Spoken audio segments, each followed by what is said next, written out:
Assalamualaikum warahmatullahi wabarakatuh. Selamat siang teman-teman dimanapun yang saat ini Anda sedang berada. Ketemu lagi dengan Arif RH dalam keisengan yang terus berlangsung ya, entah sampai kapan. Siang ini kita akan membahas secara singkat tentang inner peace ya. Inner peace itu artinya kedamaian di dalam diri.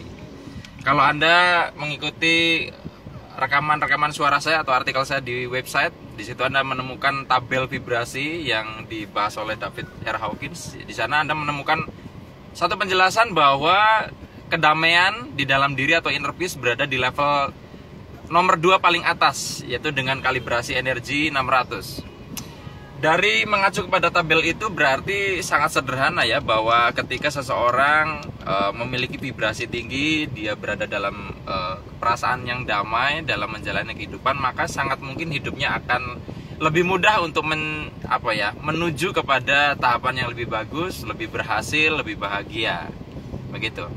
Nah, pertanyaannya adalah yang mungkin muncul dalam benak kita adalah terus bagaimana supaya kita bisa memahami inner peace.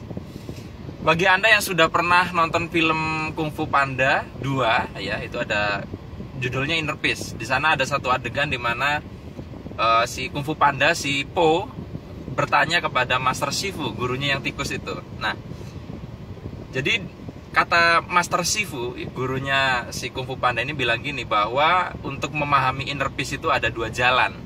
Dan mungkin ini jalan ini yang bisa Anda pilih juga atau saya pilih.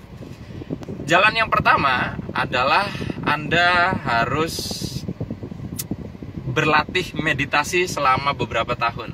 Ya, jadi Anda harus disiplin melakukan meditasi selama beberapa tahun. Ya, pertanyaannya sanggup tidak itu. Yang kedua, ada jalan yang lebih pendek, kata Master Shifu, lebih ringkas, lebih pendek dibandingkan cara pertama, yaitu apa? Menyelami makna penderitaan. Nah, jadi sebenarnya ketika dalam hidup kita mengalami penderitaan, itu adalah bagian dari proses meditasi, bahkan lebih ringkas, dengan catatan kita mampu menyelam ke esensi penderitaan itu dan menemukan hikmah di balik itu. Makanya Anda bisa melihat kenapa banyak orang berhasil dalam hidupnya, itu masa lalunya seringnya nggak enak, sehingga mungkin sering ada satu ketakutan, apakah kalau mau berhasil harus hidupnya menderita dulu?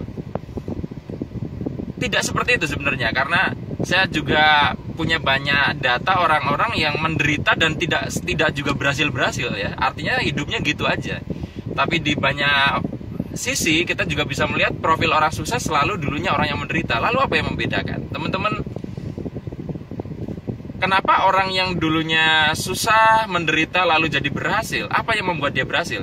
Bukan masalah bahwa gagal adalah sukses yang tertunda, tetapi orang ini telah melakukan jalan yang kedua, yaitu dia mengalami penderitaan dalam hidup, mampu menyelami esensi di dalam penderitaannya, dan akhirnya mengenali inner peace. Itu yang membuat dia akhirnya bisa menjadi orang yang sangat berhasil.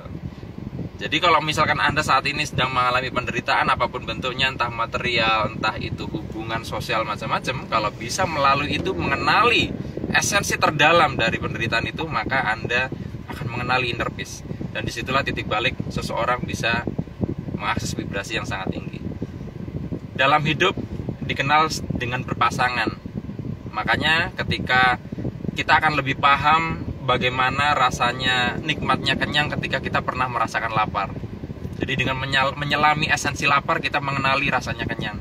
Begitu juga sama, seseorang akan lebih memahami inner peace, kedamaian di dalam diri, saat seseorang tersebut bisa memahami esensi dari sebuah penderitaan.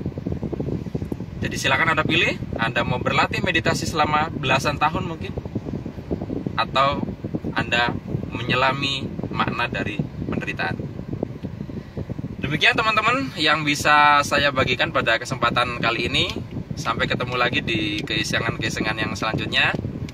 Saya akhiri, billahi taufik wal hidayah.